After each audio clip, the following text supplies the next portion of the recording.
Buenas tardes. En este hangout de Nupcias de Dios vamos a tratar la fidelidad conyugal, que es el tema que nos sugiere el símbolo de las alianzas. Cada mes vamos tratando un tema. En este periodo estamos tratando los símbolos nupciales. El primero fue la unidad de la carne, los esposos hacen una sola carne. El segundo fue las alianzas conyugales. Ahora estamos en este mes de julio tratando el velo, la tienda y la nube. En este hangout vamos a hacer un resumen de la etapa anterior, que es desde las alianzas. Si vemos el esquema,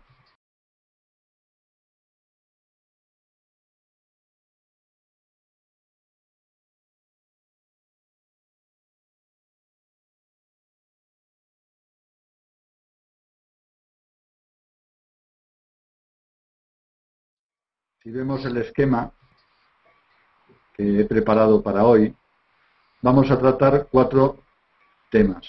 El primero es el de la importancia de los símbolos nupciales para la nueva evangelización. El segundo es la respuesta a un par de preguntas. ¿Qué es la fidelidad y cuál es el fundamento de esta virtud? El tercer tema es una breve aproximación a la fidelidad en Dios, que es el fundamento de toda fidelidad. Y el cuarto tema es la propiedad de la fidelidad como parte de la virtud del amor y de la virtud de la justicia. Tratamos el primer tema, la importancia de los símbolos nupciales para la nueva evangelización. Tratamos el primer tema, la importancia de los símbolos nupciales para la nueva evangelización. Al empezar este camino, que es un camino de la nueva evangelización, las nupcias de Dios, vimos cómo en el primer milenio, la que podría denominarse la primera evangelización, la liturgia cobraba una gran importancia. Los cristianos celebraban las bodas como los demás ciudadanos de las sociedades en las que ellos vivían. Los ritos nupciales no eran propios de los cristianos, eran comunes a todas las culturas. Y los cristianos se apoyaban en esos mismos símbolos para evangelizar cómo comprendían ellos el amor, el matrimonio, la familia y, en definitiva, la fe que ellos profesaban, la alianza que Jesucristo ha establecido con la Iglesia. En el segundo milenio, en cambio, estos elementos nupciales litúrgicos fueron quedando como en un segundo plano, quedaron como relegados a los aspectos, por decir así, folclóricos, festivos. Sin embargo, en primer plano pasaban otros elementos que son los elementos jurídicos. Por eso, en este momento en el que nos encontramos, en el que la Iglesia intenta evangelizar también desde el sacramento del matrimonio, este sacramento ha quedado como enzarzado, podríamos decir, como dificultado por muchos conceptos jurídicos que ocultan o que dan sombra, oscurecen la belleza de este sacramento. Por eso, si queremos evangelizar, deberíamos volver a las fuentes donde se comprende mejor el misterio, se hace presente el misterio de la alianza de Dios con los hombres, con la Iglesia. Un ejemplo de esto que estoy explicando, de la diferencia entre los símbolos litúrgicos y los símbolos jurídicos, se encuentra, por ejemplo, en la diferencia que hay entre las alianzas y los yugos. El yugo no es un símbolo litúrgico. Es un símbolo que viene del ámbito rural, de las tareas del campo, de los animales, y significa una realidad, que es la indisolubilidad del vínculo conyugal. Y se empezó a utilizar en el ámbito como imagen jurídica, pues especialmente a partir del segundo milenio. Si queremos evangelizar el amor conyugal, pues es mucho mejor que dejemos de lado un símbolo como es el del yugo y volvamos a la fuente, que es el de las alianzas conyugales, que es el símbolo que todavía hoy los esposos siguen viviendo en el rito católico. Pero, repito, mientras que los símbolos jurídicos pertenecen a la tradición católica, en cambio los símbolos nupciales no son exclusivos de la tradición católica, sino que pertenecen a todas las culturas. Y es interesante pues ver que cuando hablamos de las alianzas conyugales podemos comprenderlo en diálogo con todas las culturas, porque son muchas las culturas, por lo menos las del tronco común indoeuropeo, que tienen este símbolo. Y Pilar nos trajo a este camino pues una leyenda china.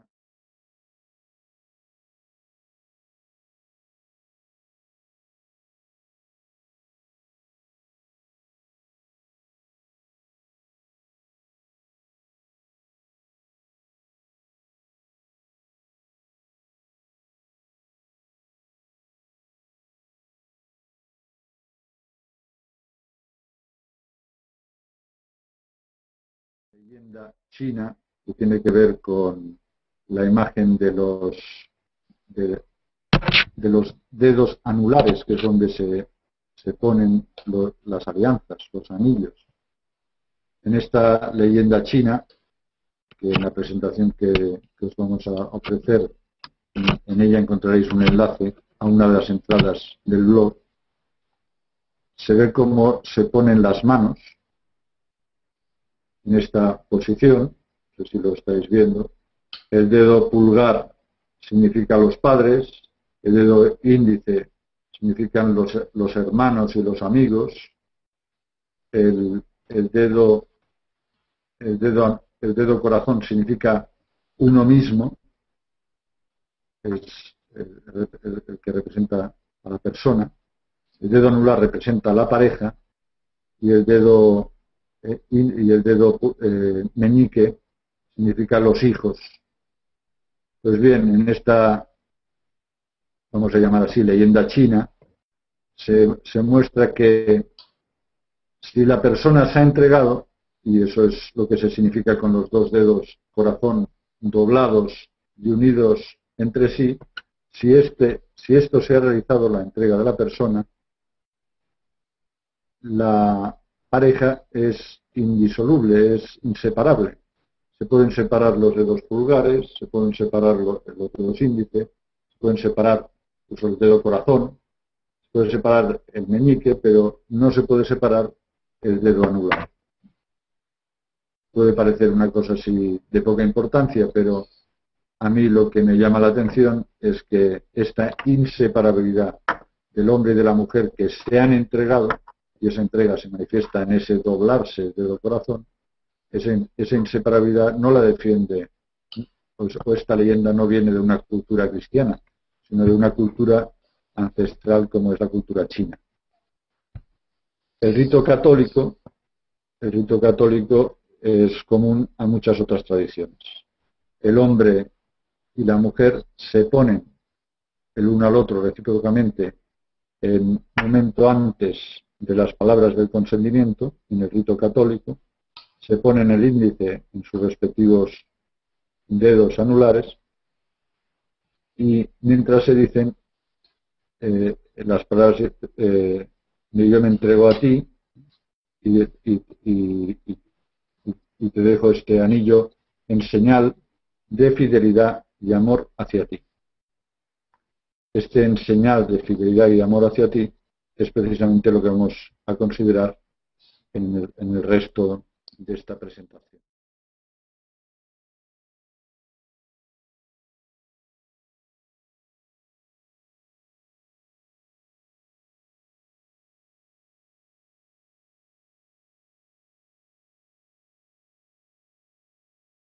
Si pasamos al segundo tema,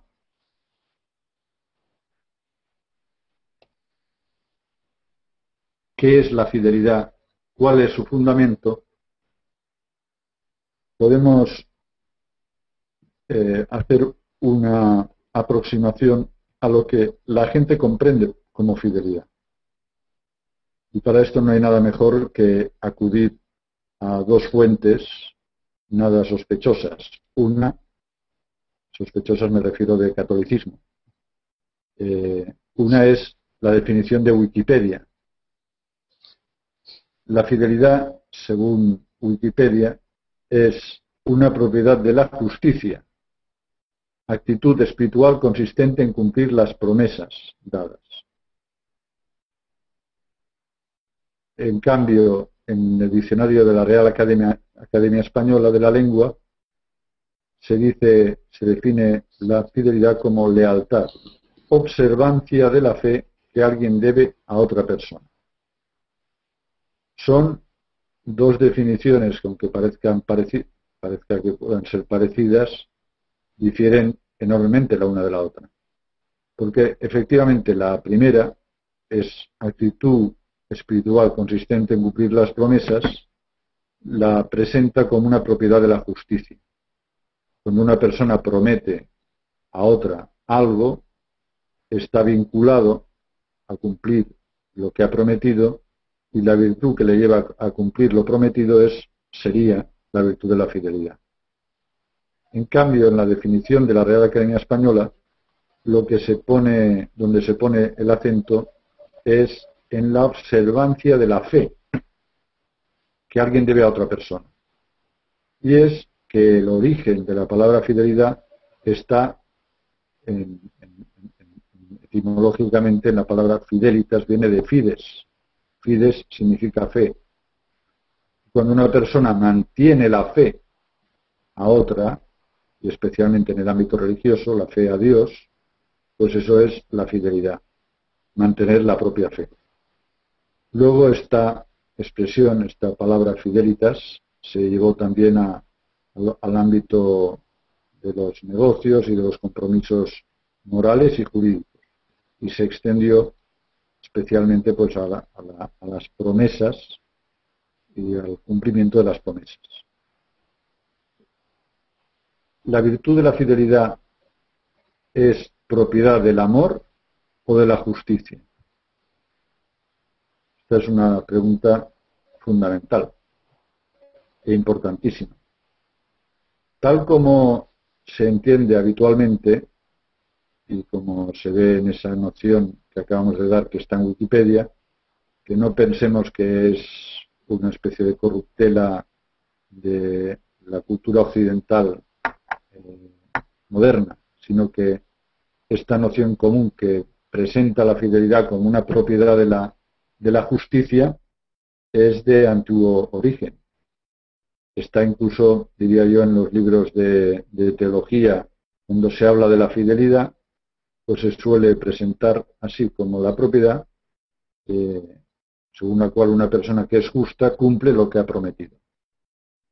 Stare a promisis, se dice en latín, es cumplir lo que se ha prometido. Para mostrar cuál es el origen de esto, podríamos preguntarnos, y veremos que esta reflexión tiene su sentido, y es el tercer punto que habíamos anunciado. Podríamos preguntarnos qué significa la justicia en Dios. La fidelidad en Dios.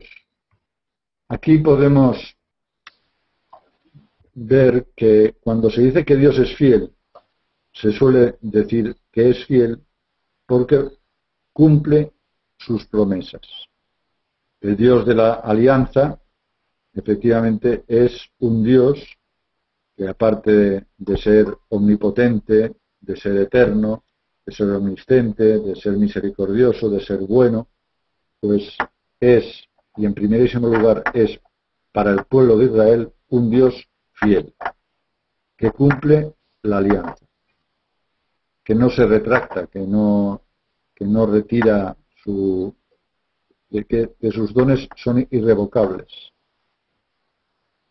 Pero claro, esto nos hace pensar que efectivamente la fidelidad también en Dios es una propiedad de la justicia de Dios con respecto a los demás, es decir, respecto a aquellas criaturas con las que ha establecido una alianza, que somos los hombres. Y aquí es donde se presenta un primer problema.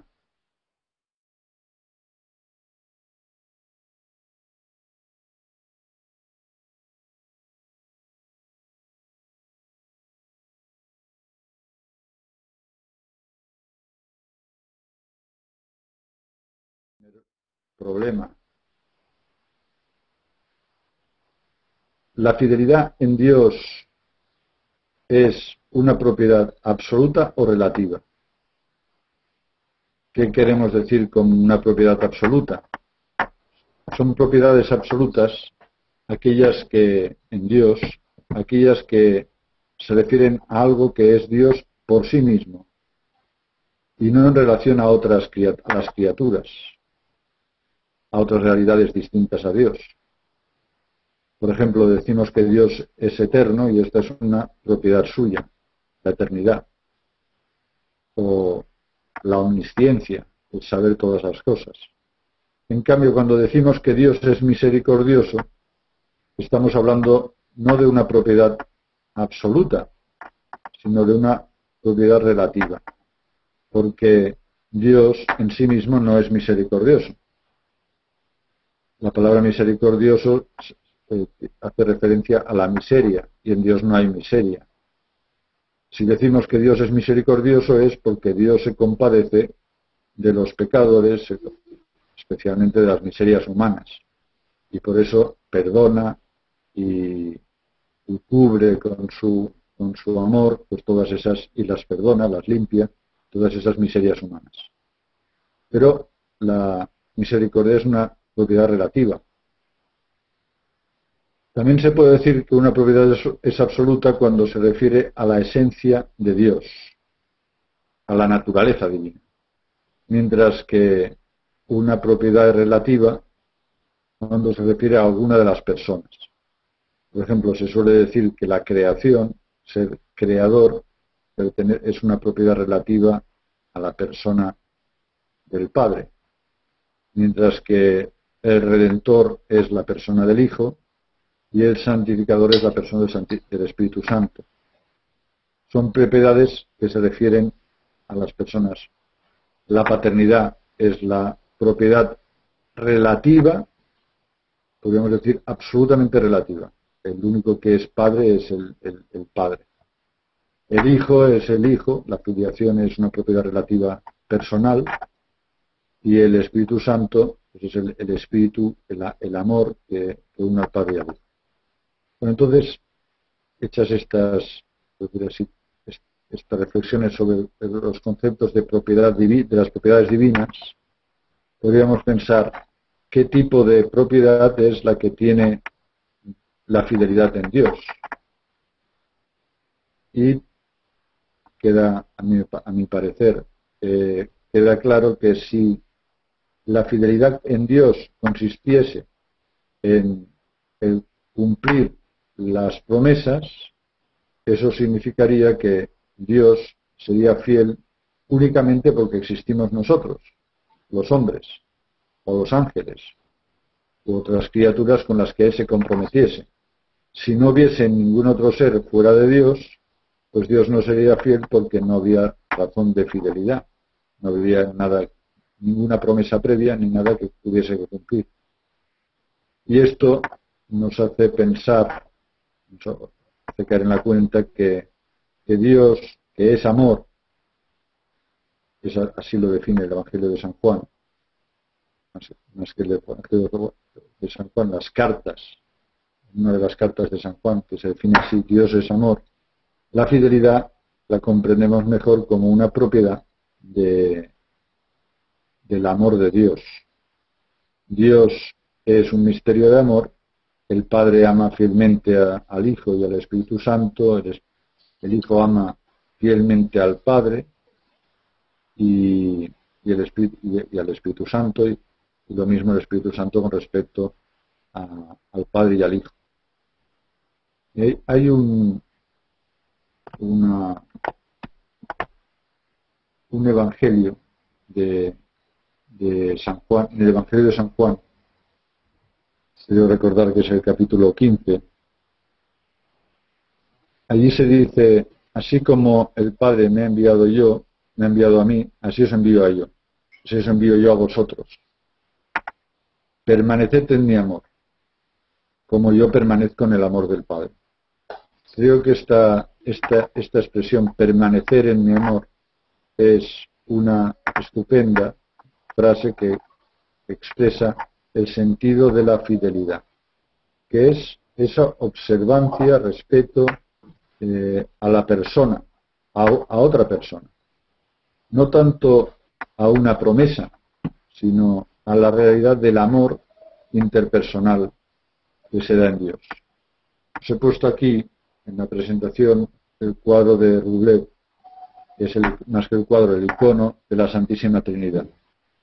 En este icono se ven las tres personas divinas unidas, sentadas a la mesa. El origen o el motivo del cuadro es la encina de Mambré, la mesa en la que Abraham les prepara una comida, pero lo que se está representando es el convite eterno en el que el Padre, el Hijo y el Espíritu Santo nos han invitado a comer, y nosotros estamos en el Hijo, estamos unidos al Hijo, y en el Hijo estamos gozando del amor intratrinitario. Pues bien, es en esta permanencia de cada persona en la otra donde podemos encontrar un fundamento, el fundamento principal o remoto de lo que debe ser la fidelidad matrimonial. Pues la fidelidad es realmente una propiedad de la justicia, porque efectivamente es verdad que parte de la fidelidad consiste en cumplir las promesas, pero hay una justicia, hay una fidelidad que es propiedad también del amor, como hemos visto en Dios. Dios es fiel porque es amor, y esa propiedad del amor divino hace que también sea fiel cuando cumple las promesas que realiza. Pero lo más importante no es que sea una propiedad de la justicia, sino una propiedad del amor. Y aquí, para la nueva evangelización, me parece que este es un punto clave.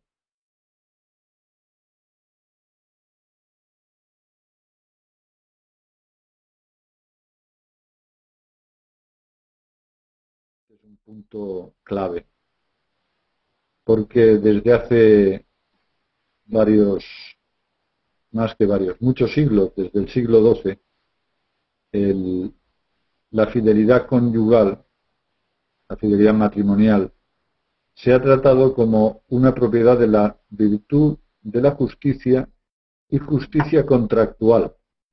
Es decir, el hombre y la mujer en el pacto conyugal estarían realizando un contrato en el que cada uno entregaría al otro, como objeto de ese contrato, el derecho a su propio cuerpo. El hombre entregaría el derecho al cuerpo, al uso de su cuerpo a la mujer, y recibiría el uso del cuerpo de una mujer en contraprestación. Estos derechos tenían como finalidad los actos conyugales aptos para la procreación de la prole. Esta comprensión contractual pues fundamentaría la fidelidad. El hombre se entrega a la mujer para crear un vínculo que es indisoluble, y la indisolubilidad del matrimonio tendría como fundamento la fidelidad prestada. Si la persona ha entregado ese derecho para crear un vínculo que es indisoluble, pues la persona tiene que cumplir siempre, porque está vinculada. Claro, aquí se puede comprender enseguida que esto, en esta reflexión, en este razonamiento, hay un vicio, hay un defecto que es muy importante comprender, que es que los contratos nunca son indisolubles, que los contratos siempre están sometidos a unos principios que están así establecidos en el derecho de los contratos de todos los ordenamientos, y es que lo que ha causado el contrato, es decir, el consentimiento, el mismo consentimiento puede deshacerlo. Si dos personas han causado un vínculo porque se han querido comprometer, en el momento en que ambos se quieren comprometer a lo contrario, pues están libres de hacerlo. Lo mismo está establecido un principio que se llama la cláusula resolutoria implícita, que cuando una persona incumple un contrato, la otra parte queda inmediatamente ipso facto, es decir, por el mismo hecho de incumplimiento, queda liberada. Si esto fuese así, pues en el matrimonio, pues evidentemente si dos personas quieren dejar de estar unidas, pues podrían dejarlo si la fidelidad consistiese en estar sujetos a lo prometido. O por el mismo principio, si una persona cometiese adulterio, el otro o la otra quedaría en el mismo momento desvinculada y libre para poderse casar por romper el vínculo. Claro, este es el punto precisamente en el que ha hecho aguas, o uno de los puntos en los que la evangelización del matrimonio, que se había basado en un concepto de fidelidad contractual en el mundo moderno, pues han faltado argumentos para contrarrestar podríamos decir así, la plaga divorcista. Porque si la misma Iglesia ha considerado que el matrimonio es un contrato, pues en el momento de defender las propiedades de la relación conyugal, como es la indisolubilidad del vínculo, pues desde el contrato no hay manera de defenderlas. En cambio, si consideramos que la fidelidad, antes que ser una propiedad de la justicia, es una propiedad del amor, y que hay una justicia que no es contractual, sino que es familiar, como es la justicia de un padre hacia los hijos, de los hijos hacia los padres, de los hermanos entre sí, de una realidad que proviene de ser una sola carne. El hombre y la mujer, cuando se entregan el uno al otro, ya dice Jesús en el Evangelio, no son dos, son una sola carne. Lo que ha unido Dios no lo separa el hombre. Y las alianzas se ponen recíprocamente el uno al otro y dejan en el dedo anular un símbolo, una señal de fidelidad y amor a ti. Es decir, que el hombre debe fidelidad a la mujer cuando se ha casado con ella, no porque se haya comprometido, sino porque Dios ha actuado en él y en ella, haciendo que no sean dos sino una sola carne, una realidad nueva. Han trascendido, por decir así, la condición previa y ya no son dos, son una familia. Y la fidelidad, por lo tanto, está basada en esta nueva realidad que Dios ha actuado en ellos. Esta fidelidad se fundamentaría precisamente en la alianza conyugal, en la cual no se intercambian derechos y deberes, sino que se entregan el uno al otro y asumiendo pues la realidad que a partir de ese momento que han creado en esos momentos a través, más que ha creado ellos, lo ha creado Dios a través de su amor, de su entrega, para ser una familia. De manera que el bien de los cónyuges, que es el bien que cada uno ha querido en común de ambos como cónyuges, ese bien sigue vigente, sigue existiendo mientras ambos están en vida. De manera que mientras viven, el uno y la otra pues tienen que estar siempre buscando el bien común, el bien de ellos y el bien de la familia cuando hay hijos. Bueno, el bien de la familia, ellos ya son familia, o sea que el bien de los cónyuges es un bien familiar. Pues esa es de esta manera en la que se podría evangelizar, en la nueva evangelización, este misterio que es el de la fidelidad de los esposos, que va más allá incluso de la muerte, porque los cristianos, aunque entendemos que el vínculo en cuanto contrato, es decir, en cuanto pacto jurídico, desaparece con la muerte de los esposos, en cuanto relación conyugal, en cuanto relación familiar, el amor de los esposos trasciende incluso la muerte y de alguna manera sus seres, ser conyugal permanecerá también en el cielo.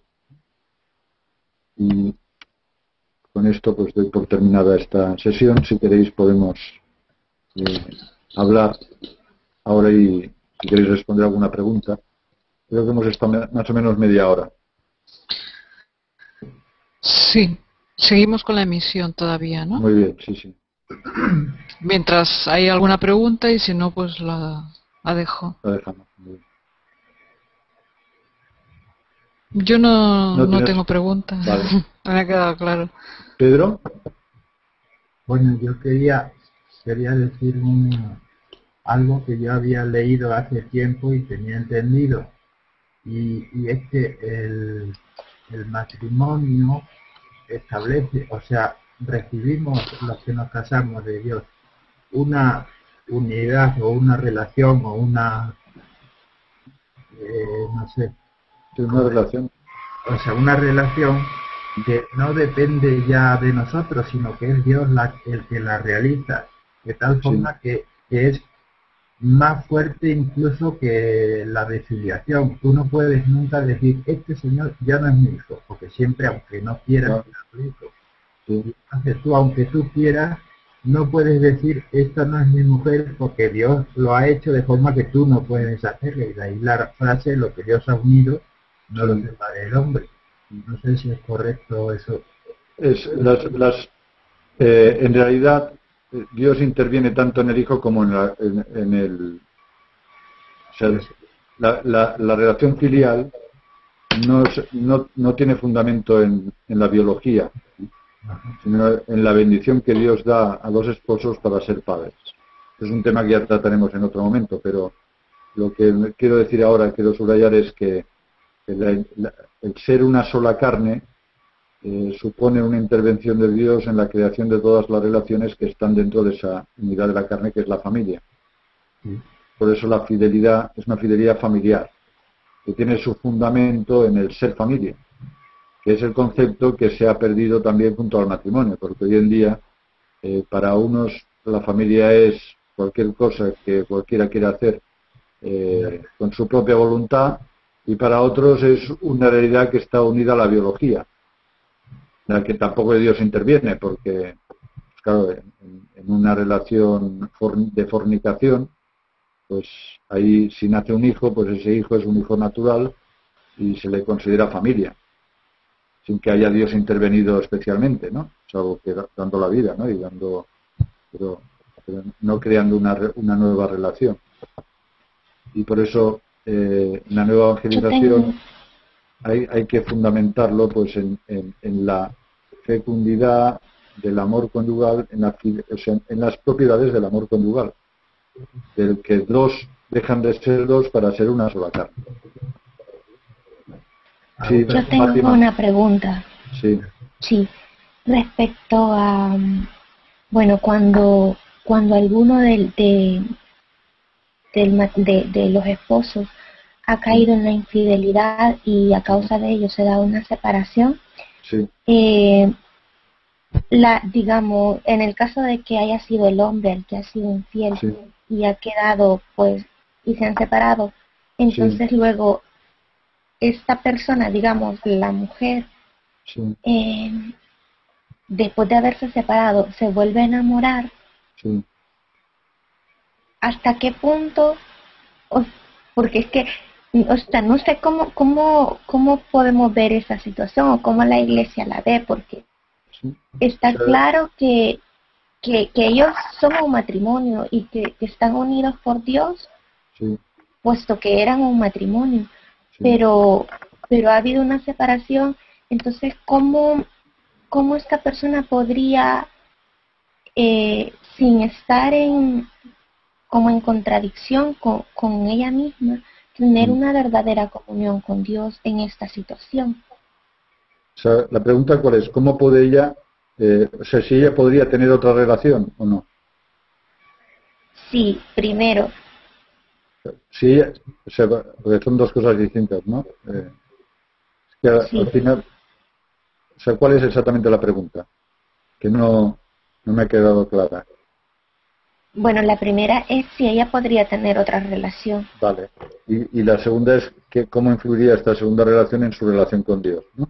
Sí, Bien, entonces esto, o sea, una cosa es por decir así, los principios generales, ¿no? O sea, en abstracto, sí, por decir así, y otra es bajar a juzgar las distintas situaciones concretas, ¿no? Históricas. sí, Entonces, precisamente porque el hombre y la mujer, al entregarse el uno al otro, se deben una fidelidad que se apoya en Dios, o sea, precisamente porque exige por decir así, una constancia, una fuerza, una, una, un amor que sea un amor limpio también, un amor que esté como transido del amor de Dios, pues sí, en la historia, la misma existencia de lo que os acordaréis como Jesús hablando con los fariseos y la frase de la que estamos hablando ahora, esa frase que lo que Dios ha unido no lo separe el hombre, surge en el contexto de un diálogo entre Jesús y los fariseos. Los fariseos le sí, preguntan si es lícito a un hombre dar el repudio, repudiar a su mujer y volverse a casar. Entonces sí, Jesús les dice que no. Entonces ellos le dicen, entonces, ¿cómo es que Moisés concedió esta licencia al hombre para repudiar a su mujer que se volviera a casar? Y Jesús dice, al principio no fue así. Y si Moisés concedió esta licencia, o sea, Dios concedió esta licencia a Moisés eh, para que lo estableciera en la ley mosaica y se admitiera el repudio, esto se debía a la dureza del corazón humano, a la dureza de sí, vuestros corazones. Entonces, esta dureza de los corazones es como un principio negativo que cruza la historia de la humanidad. Entonces, Jesucristo, precisamente porque ha venido a sanar el corazón del hombre, a sus fieles, a ellos les da la gracia necesaria para poder vivir en plenitud el amor, la entrega que ellos han establecido. Y, y por eso les da esa fuerza. ¿De acuerdo? Entonces, por eso al iniciar esa etapa de la indisolubilidad, perdón, de la fidelidad, pues expliqué que el estudio de las alianzas nos muestra cómo tratar la fidelidad matrimonial en positivo. Es decir, no nos vamos a meter, dije en el mes de junio, no vamos a tratar el tema de la indisolubilidad, que es el que tú has planteado, porque sí, es un problema ya ulterior, por decirlo así, ¿no? Es decir, ¿qué sucede cuando una persona es infiel, es abandonado, ¿no? Y entonces, sí, eso, ¿cómo se protege la fidelidad conyugal o cómo esa fidelidad es recibida por la comunidad cristiana o por la comunidad social, por el Estado? Pues es un problema mucho más complejo, ¿eh? O sea que que exige, por decir así, un estudio posterior. No sé si me explico. O sea, lo que quiero decir es que si Dios al mismo pueblo de Israel, que era el pueblo elegido, les concedió esa licencia de repudio, de divorcio, pues ya se puede comprender que esta exigencia fuera de la Iglesia pues es muy difícil de mantener, ¿no? O sea que incluso dentro de la Iglesia se comprende que es una exigencia que está radicada en el amor de los esposos y también en la fuerza que Dios nos da para vivir de acuerdo con eso. De manera que toda persona puede vivir la fidelidad en Jesucristo, ¿no? Apoyándose en él. ¿Qué pasa si no la cumple y crea otra relación? Pues entonces habría que ver muchas otras cosas. Pues, ¿qué pasó en la primera relación? Si realmente hubo matrimonio, porque muchas veces hay apariencia de matrimonio, el primer matrimonio es nulo. Entonces el primero es nulo, el segundo pues podría ser verdadero, ¿no? O sea, se plantean muchos problemas, pero que exigen pues un tratamiento particularizado, ¿no? Cada caso pues es un mundo, habría que y necesitaríamos tratar otros aspectos que ahora mismo pues no podemos hacer, pues tenemos que seguir, digamos, un camino. Estamos intentando ir tratando los temas que poco a poco, ¿no? Pues van dando un cuadro, es como un cuadro impresionista, ¿no? Muy bien, gracias. Vale, de nada. Bueno, lo damos por concluido entonces.